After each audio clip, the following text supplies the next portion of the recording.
اور یہ یاد رکھنا، حکمرانوں کے تبدیلی سے حالات نہیں بدلتے، تمہارے بدلنے سے حالات بدلیں۔ تم یہاں جنید بغدادی کو بھی بٹھا دو تو صبح نہیں ہوگی جب تک میری اور تمہاری زندگی نہیں بدلے گی۔ کہ میرے نبی نے کہا میرا امتی ہر عیب کر سکتا ہے، جھوٹ نہیں بول سکتا، دھوکہ نہیں دے سکتا۔ میرے امتی سے ہر گناہ ہو سکتا ہے، جھوٹ نہیں بول سکتا، دھوکہ نہیں دے سکتا۔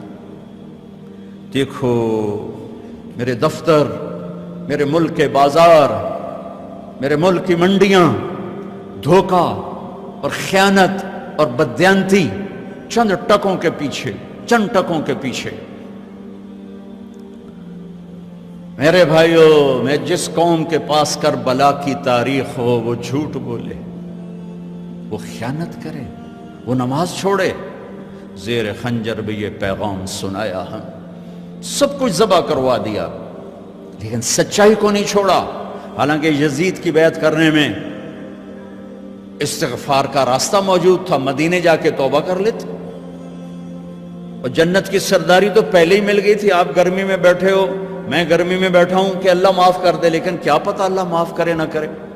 لیکن یہ تو وہ شہزادے ہیں جو ماں کا دودھ پیتے تھے، تو اللہ نے کہ نبی نے کہا حسن اور حسین جنت کے نوجوانوں کے سردار ہیں۔ حسن پیدا ہوئے، آپ نے کہا علی کیا نام رکھا؟ کہا جی حرب۔ کہا نہیں حسن۔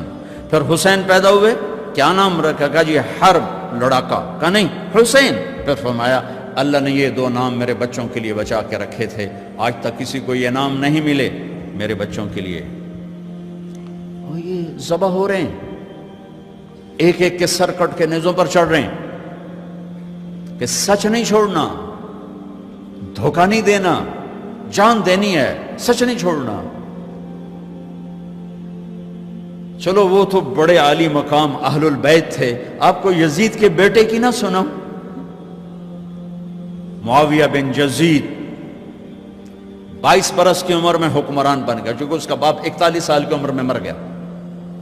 3 بر اعظم پہ حکومت، 3 بر اعظم پہ حکومت، 3 بر اعظم پر، اور 22 برس کی پاگل پن کی عمر، 40 دن حکومت کی، اور سارے بنو امیہ کو اکٹھا کیا اور کہا لوگو میرا باپ ظالم تھا، جبار تھا، اس نے اہل البیت کا خون بہایا، جس کرسی کے نیچے حسین کا خون ہو میں اس پہ لعنت بھیجتا ہوں، یہ تمہاری حکومت ہے، جس کو چاہتے ہو دے دو، میں یہ جا رہا ہوں۔ 3 بر اعظم کی حکومت چھوڑ کے گھر بیٹھ گیا، اور اس کا جنازہ نکلا، وہ خود نہیں نکلا۔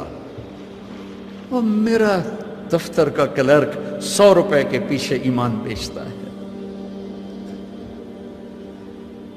ریڑھی والا 10 روپے کے پیچھے ایمان بیچتا ہے۔ بددیانتی یہی تمہارے فیصل آباد کا قصہ ہے۔ میں واک کر کے آ رہا تھا فجر کی بعد، تو میری نظر پڑی ایک ریڑھی والا، سفید داڑھی پگڑی، دور سے مجھے نظر آیا، بڑا پیارا لگا۔ جب میں قریب گزرا تو میں نے اس کو یوں دیکھا، اچھا لگا، تو وہ رو رہا تھا، یوں ایک ہاتھ اس کا ریڑھی پر تھا، ایک ہاتھ اس کا پیٹی پر تھا، یوں کھڑا ہوا اور خاموش، ساز خاموش فریاد سے معمور۔ تو میری نظروں میں تو پہلے سے تھا، جو کہ داڑھی پگڑی سے میں بڑا خوش ہو رہا تھا۔ تو میں نے کہا بزرگو کیا ہوا، آپ کیوں رو رہے ہیں؟ تو اس نے وہ پیٹی یوں کر دی، سیبوں کی پیٹی تھی، اوپر کی لیئر میں سیب ٹھیک تھے، نیچے سارے گلے ہوئے سیب تھے۔ مجھے کوئی اردو سپیکنگ لگتا تھا، چونکہ اس کا لہجہ بڑا خوبصورت تھا۔ مجھ سے کہنے لگا بیٹا میں بہت غریب ہوں۔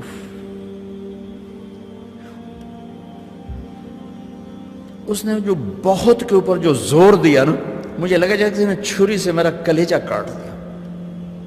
بیٹا میں بہت غریب، میں روزانہ منڈی سے ایک پیٹی لاتا ہوں اور عصر تک بک جاتی ہے، تو میں تازہ آٹا بچوں کے لیے لے کے جاتا ہوں، تازہ آٹا۔ آج کسی نے میرے بچوں کی روٹی مجھ سے چھین لی۔ دیکھو میں اب بھی رو رہا ہوں، حالانکہ اس واقعے کو 30 سال گزر چکے، اور میری جیب میں کچھ بھی نہیں تھا کہ میں اس کو دے دیتا، میں تو ایسی نماز پڑھ کے باہر نکل گیا تھا۔ تو یہ پیٹی کسی بیوروکریٹ نے تو نہیں لگائی تھی کہ 22ویں گریڈ کا افسر بددیانت ہے یا 20ویں گریڈ کا پروفیسر بددیانت ہے یا سودر منڈی کا تاجر بددیانت، ایک مزدور نے پیٹی لگائی تھی۔